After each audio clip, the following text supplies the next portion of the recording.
Merci à l'Académie, à la CERNA de m'avoir associé à cette réflexion autour de l'éthique et des algorithmes, surtout que je ne suis pas du tout informaticien ni science dans le sens des sciences dures.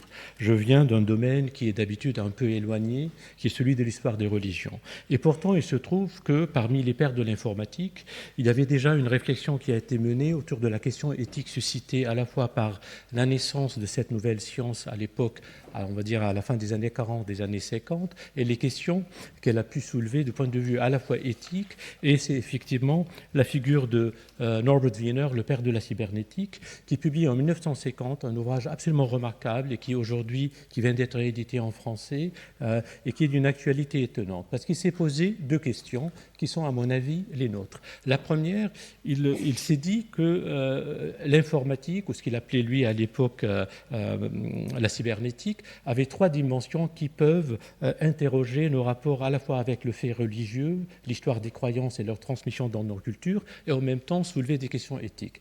Une machine qui apprend, une machine qui va pouvoir produire une autre machine et les modalités de l'interface homme-machine. Il me semble que ces trois aspects aujourd'hui sont au cœur de nos réflexions autour des effets des algorithmes, à la fois sur la recherche scientifique, la mutation et l'évolution de la nature du travail et de la recherche scientifique d'un côté, et en même temps sur les usages et les pratiques sociaux, pour ne pas dire politiques et autres, qui sont associés avec cette émergence de...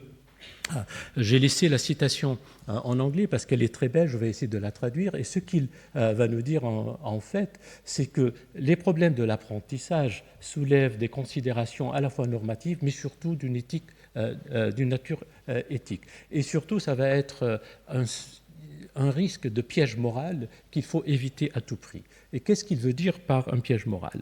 Ce qu'il veut dire, et je vous laisse méditer la citation de Turing dans un instant, c'est qu'on a tellement tendance en Occident, avec un certain regard qui est façonné par nos traditions monothéistes, à s'imaginer ce que le numérique et l'informatique ont pu faire comme quelque chose qui est d'ordre de la création telle qu'elle a été racontée dans la Genèse. Et du coup, cette forme de rivalité, de détachement, d'une sorte de conflit entre le créateur et sa création qui peuvent façonner la dimension éthique. Et du coup, pour Wiener, c'était un piège qu'il faut éviter à tout prix.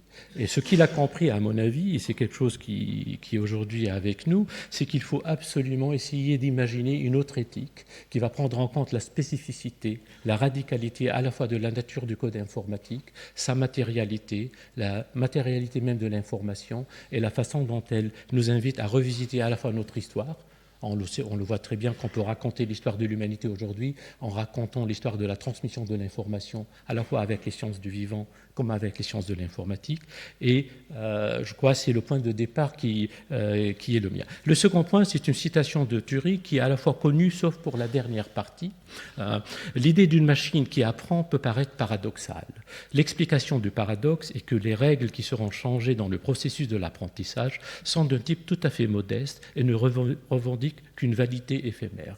Et ce que j'aimerais insister, c'est cette validation éphémère qui est constitutive à la fois de l'algorithmique et de la manière dont elle peut problématiser un discours théorique ou une forme de gouvernance qui ne prend pas en compte cette spécificité. Mais surtout, ce qui m'intéresse, c'est la dernière phrase. Le lecteur peut mettre en parallèle la Constitution des États-Unis. Si vous regardez la note de l'édition d'Oxford, on nous dit qu'il était en train de plaisanter, parce qu'il avait parfois cette tendance à l'anglaise avec un sens de l'humour qui peut nous échapper. Il me semble que c'est tout à fait faux. Pourquoi il renvoie à quelque chose qui est de l'ordre à la fois juridique et un document fondateur de toute une civilisation qui a joué un rôle assez important à la fois dans la production en quelque sorte de l'informatique, parce qu'il me semble que cette validation éphémère va renvoyer à la manière de faire et de fabriquer de la loi qui est celle de common law, et qui était pratiquée surtout aux États-Unis, qui n'est pas la même dans l'Angleterre de l'époque.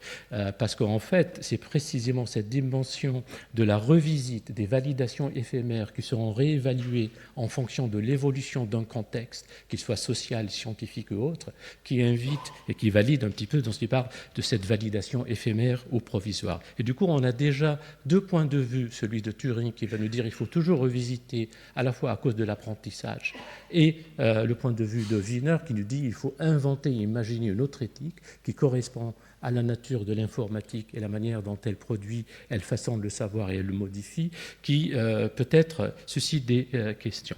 Et en prenant à la lettre, si j'ose dire, la phrase de Turing, je me suis posé la question, parce que c'est une question à la fois de confiance et de gouvernance, en quelque sorte. La question éthique va se traduire au fur et à mesure, on le voit très bien, ça vient d'être évoqué, autour des aspects des attaques, des dimensions qui peuvent arriver, et sur lequel j'aimerais insister, cette dimension de matérialisme numérique. Je vais paraphraser d'une façon assez rapide Wiener, dans le texte de God, Golem Inc., il va faire une visite rapide de toutes les théories économiques qui ont précédé 1940. Il va parler du matérialisme historique, de la théorie du capital, du marxisme et du marxisme. Il va parler de Adam Smith et la main invisible de l'économie et tous les modèles libéraux auxquels elle a donné naissance. Et il va observer en fait que toutes ces théories, elles sont extrêmement puissantes. Elles ont modélisé le rapport entre le libre arbitre de l'individu et les choix collectifs, qu'ils soient démocratiques ou autres dans nos sociétés contemporaines, ne prennent pas encore en compte la particularité de l'information elle-même comme matière première de l'informatique et du numérique, et pour lui de la cybernétique. Et du coup, je dirais que le premier point, à mon sens, c'est de prendre en compte la radicalité du code informatique lui-même. Pourquoi? Et là, je vais reprendre la figure qui est donnée par Turing dans le texte classique de Computing Machinery Intelligence de 1948-50. Vous vous rappelez très bien, il va comparer la machine apprenante à un enfant. Au fur et à mesure de l'évolution de l'enfant, la machine va arriver à un certain degré de maturité, mais il va insister sur un point, que cette enfance est infinie. La machine apprenante n'arrivera jamais à l'âge adulte. Pourtant, pourquoi? Parce qu'elle va toujours continuer. Et la question qui va se poser avec cette ouverture, cette forme d'infinité associée à cette modalité d'apprentissage, comment imaginer une éthique qui ne soit pas du tout exclusivement conventionnelle et traditionnelle pour qu'elle puisse répondre aux contraintes qui peuvent être introduites par la manière dont la machine, dans ce sens de Turing ou de Wiener, apprend sans cesse et évolue et revisite les données et les décisions et les validations.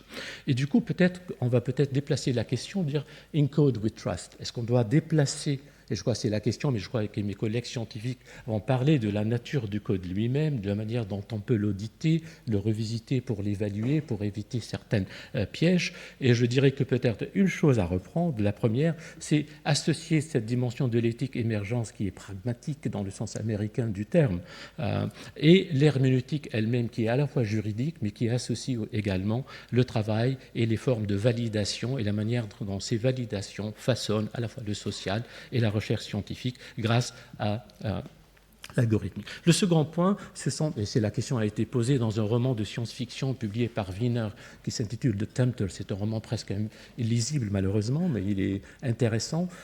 Et il essaie d'imaginer les liens entre l'automatisation croissante et l'autonomie de l'humain d'un côté et l'autonomie croissante à venir de la machine cybernétique. Et il me semble que c'est précisément la question qui se pose aujourd'hui en quelque sorte avec ces questions de l'éthique. Mais surtout, à mon sens, il faut éviter de tomber dans le piège étymologique du sens autonomie. Comme on le sait très bien, l'autonomie dans le grec ancien, autonomos, celui qui a ses propres lois ou celui qui peut se donner ses propres lois. Et pourtant, quand on consulte les dictionnaires de l'Académie et autres, on nous donne toujours une illustration, une citation qui me semble tout à fait révélatrice. On nous dit que Rome, en tant qu'empire souverain, a parfois fait le choix de laisser certaines cités anciennes grecques vivre selon leur constitution. Et on comprend tout de suite que l'autonomie se confirme, se manifeste par des formes et des modalités de délégation.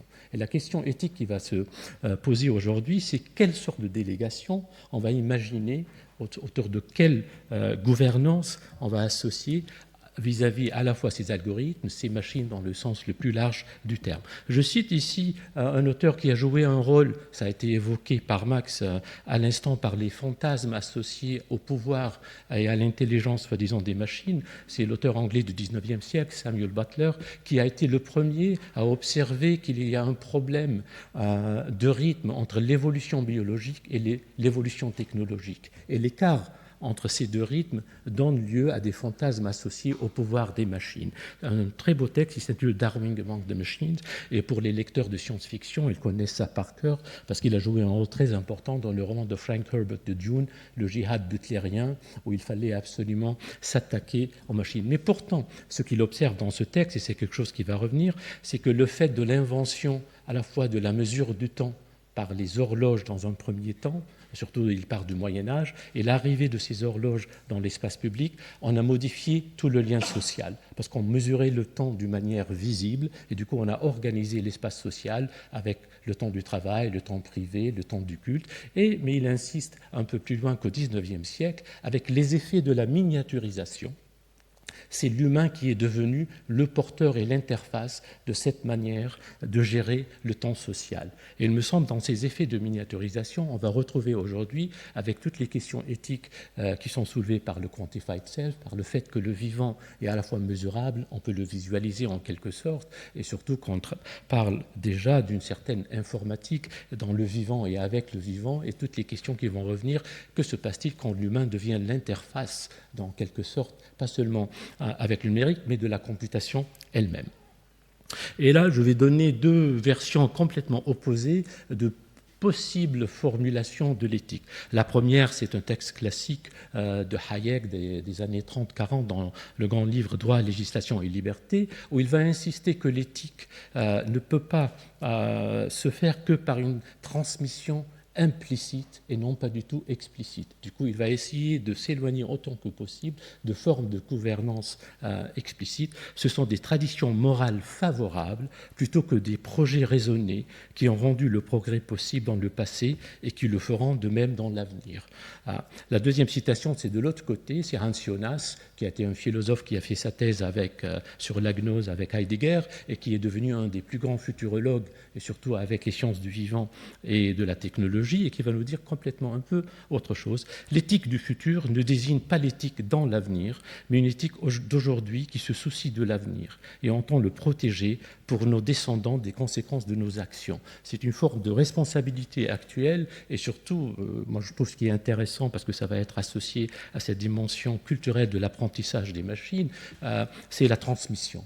Comment imaginer une éthique de la transmission et de l'apprentissage à une époque où l'apprentissage même a changé de nature grâce aux machines, à l'informatique et au numérique. Et du coup, quelle éthique peut être de l'apprentissage ? Et il me semble qu'il est intéressant de déplacer la question de l'intelligence vers des questions de l'apprentissage. Et je vous rappelle quand même que dans le texte, disons, fondateur de Turing de 1950, avec le titre « Computing Machinery and Intelligence », il ne parle que d'apprentissage et de pensée, « Thinking Machines », et le mot « intelligence » ne paraît pas une seule fois dans le texte. Ce qui l'intéressait, c'était plutôt à la question à la fois de la pensée et de l'apprentissage. Et il me semble qu'il y a un mythe, un certain fantasme de l'intelligence qui est associé au numérique, alors que la question peut-être doit se poser du côté de l'apprentissage, mais l'apprentissage étant de sens très très complexe et qui davantage devient de plus en plus difficile à maîtriser. Le second aspect, c'est que cet apprentissage aujourd'hui, grâce à l'algorithmique,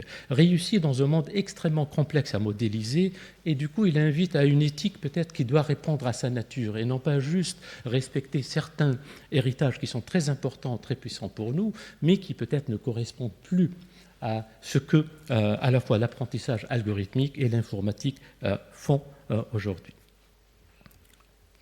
Et pour essayer de conclure avec cette éthique de l'apprentissage, je dirais que cette modélisation de la complexité, la réussite dans un modèle complexe pose trois questions. Je vais reprendre cette trinité qui a été mise en place déjà par Wiener que j'avais évoquée. La première, et qui est peut-être la plus facile à envisager, mais en même temps qui a des conséquences, il me semble, assez puissantes, c'est apprendre et transmettre sont une définition de la culture. À la fois depuis l'Antiquité grecque, avec l'ère chrétienne jusqu'à nos jours, on a toujours défini dans les mutations, les transformations de ce qu'on choisit de transmettre, à travers les modalités de l'apprentissage, ce que c'est que la culture.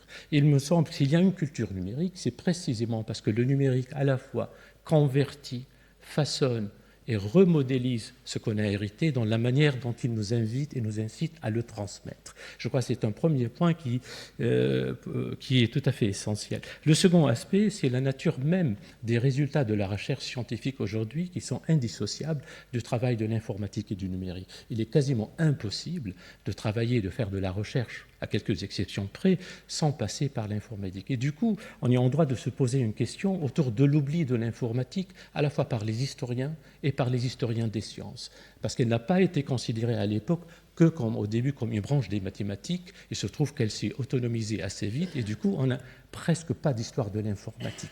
Il est certes vrai que c'est extrêmement complexe et difficile, mais ça reste quelque chose d'essentiel pour pouvoir formuler quelque chose qui soit de l'ordre de l'éthique, si j'ose dire, sans avoir une maîtrise à la fois des mutations, des moments clés, des transformations et surtout des moments où ça n'a pas du tout abouti, comme dans certains cas de la soi-disant intelligence artificielle des années 50 et des années 60, pour comprendre à la fois les enjeux et aussi les pièges. Et finalement, il me semble, et c'est là, ça sera ma conclusion, et je vais reprendre ici le travail de Leslie Valiant dans Écorhythme, qui imagine un modèle d'algorithmique à l'échelle du globe. Et il se pose une question dans la conclusion de son très beau livre. S'agit-il aujourd'hui, avec l'algorithmique, de la manière dont elle avance, d'une production de savoir qui est d'une nature radicalement autre de ce qu'on a fait dans notre passé, ou bien on est juste dans une sorte d'extension et d'amélioration de ce qu'on a pu faire. Il me semble que si on relit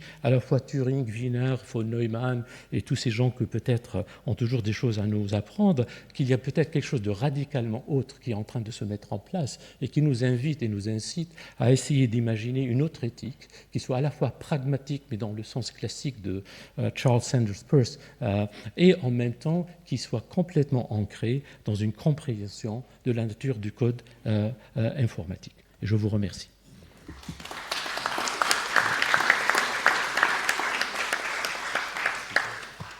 Très bien, merci beaucoup. On a du temps pour les questions. Bouge pas. Bon, on a quelques minutes pour les questions, donc allez-y. Il est important d'avoir un dialogue avec la salle. Donc, qui veut démarrer? Gérard Berry. Oui, je voudrais me poser une question par rapport justement aux techniques d'apprentissage. Il y en a plusieurs sortes. Celle qui tend à prendre en ce moment beaucoup d'importance, c'est l'apprentissage profond, donc par réseau de couches de neurones artificiels. Et il pose une difficulté qui est bien connue des chercheurs, mais qui pour l'instant n'a qu'une difficulté, il n'y a pas d'idée pour la résoudre vraiment, qui est la non-explicabilité des résultats. Et par exemple, moi j'étais ce matin à l'Académie de médecine où les gens se posent des questions par rapport à ça, évidemment. C'est pas que les médecins savent tellement expliquer ce qu'ils font non plus, mais c'est une autre non-explicabilité. Alors, on ne sait pas quand ce problème-là sera résolu, ni s'il sera résolu, c'est un problème assez ouvert. Qu'est-ce qu'on peut en penser en termes d'éthique? Je crois, si je me permets de répondre, il y a deux façons en termes d'éthique, si j'ose dire. Il y a toujours eu, dans l'éthique classique traditionnelle, un usage, comme en mathématiques, de la conjecture, pour essayer d'imaginer quelque chose auquel on n'a pas une démonstration, une preuve, mais qui, on sait, est probablement vrai, ou en tout cas souhaitable ou favorable. Je crois qu'il y a un geste à la fois constitutif qui participe à un petit peu ce que vous venez de décrire. Mais moi, j'irai même un peu plus loin, parce qu'il me semble, avec cette manière de ne pas pouvoir maîtriser la façon dont la machine apprend, et c'est quelque chose qui, effectivement, peut susciter dans certains cas de l'angoisse, parce que c'est quelque chose qui va nous échapper dans certains imaginaires, mais il me semble, en même temps, on a toujours du mal à nous-mêmes expliciter comment on apprend. Ça participe à la nature même du savoir et de la recherche. Oui, allez-y, présentez-vous aussi. Alexei Greenbaum, commissariat à l'énergie atomique et CERNA. J'entends bien votre appel avec Hans Jonas à faire de l'éthique nouvelle, à chercher une éthique nouvelle pour des technologies nouvelles. Et pourtant, à la fin de sa vie, nous le savons bien, Hans Jonas est revenu à une réflexion traditionnelle et il a fini par dire oui, en fait, il faut se nourrir de la tradition parce que c'est un peu illusoire de vouloir trouver pour chaque technologie nouvelle une éthique nouvelle. Ne pensez-vous pas que pour construire une éthique du numérique, il conviendrait plutôt de se nourrir des traditions, peut-être autres traditions que celles qui sont sur le devant de la scène aujourd'hui dans la réflexion éthique, plutôt que de se donner cet impératif de nouveauté morale ou de nouveauté éthique qu'on ne sait pas très bien comment réaliser.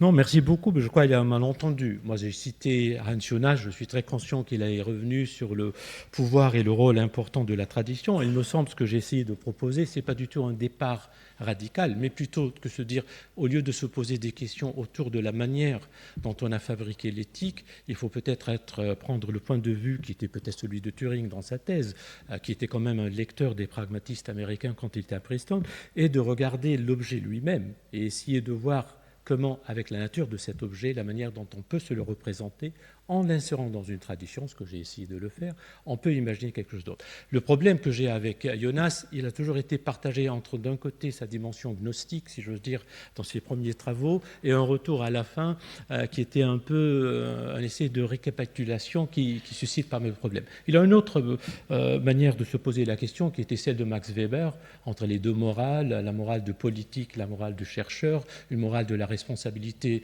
une morale de la conviction, et qui, comme on le sait très bien déjà par les critiques formulées à l'époque par Emoran, ce n'est pas suffisant parce qu'on est dans une complexité qui ne correspond plus à ce partage. Ce qui est curieux avec le numérique, mais probablement vous le connaissez mieux que moi, c'est qu'il y a une hybridation croissante à la fois des fonctions et des positions qui suscite un regard autre. Ce n'est pas juste un départ et une rupture avec le passé. Pierre Léna. Dans votre présentation de l'éthique du numérique, j'ai cru entendre qu'il s'agissait essentiellement de l'éthique de ceux qui la créent, qui l'utilisent, qui l'appliquent socialement. Est-ce que vous allez jusqu'à interroger l'introduction de l'éthique dans le comportement même de la machine? Exemple, le robot qui fait la guerre. Oui, je suis allé vite, je n'avais pas le temps, c'est une question qui m'intéresse énormément. À la fois, ça peut être une question d'éthique ou une question de gouvernance, parce que la question du robot dans une situation de conflit, c'est une question qui est à la fois classique, qui va reprendre l'histoire de la guerre juste, mais avec des modélisations qui reviennent aujourd'hui en fonction de la particularité de ces formes d'insertion, de soi-disant suppléants pour ne pas dire autre chose. Il me semble que là, il y a une autre manière de penser les choses. On a, si je me permets une seconde, on peut observer que l'époque, on va dire utopique du web, comme on dit aujourd'hui, a été dominée par des figures et des métaphores maritimes. On était dans la navigation, dans le surfing et ainsi de suite. C'est intéressant pour une simple raison, non pas parce que c'était des figures faciles, mais parce que ça donnait une idée de cet espace ouvert sans frontières. Il se trouve que le droit international au début du XXe siècle a vu naissance grâce à l'évolution du droit maritime. C'était la seule forme de gouvernance, on va dire, internationale qui a réussi. Et peut-être qu'on a besoin de quelque chose de cet ordre-là, mais là, aujourd'hui, quand même, on observe un certain retour de territoire et des frontières classiques, et les robots sont le cas le plus parlant de ce retour qui complexifie un petit peu les choses. Et je crois... Par contre, mais je crois que ma collègue va en parler peut-être, Laurence, qu'on a aussi la science-fiction, je n'ai pas eu le temps d'y entrer, que ce soit chez Asimov ou ailleurs, on a pu essayer, extrapoler, modéliser les lois de la robotique pour donner des formes de responsabilité à cette machine soi-disant autonome ou consciente.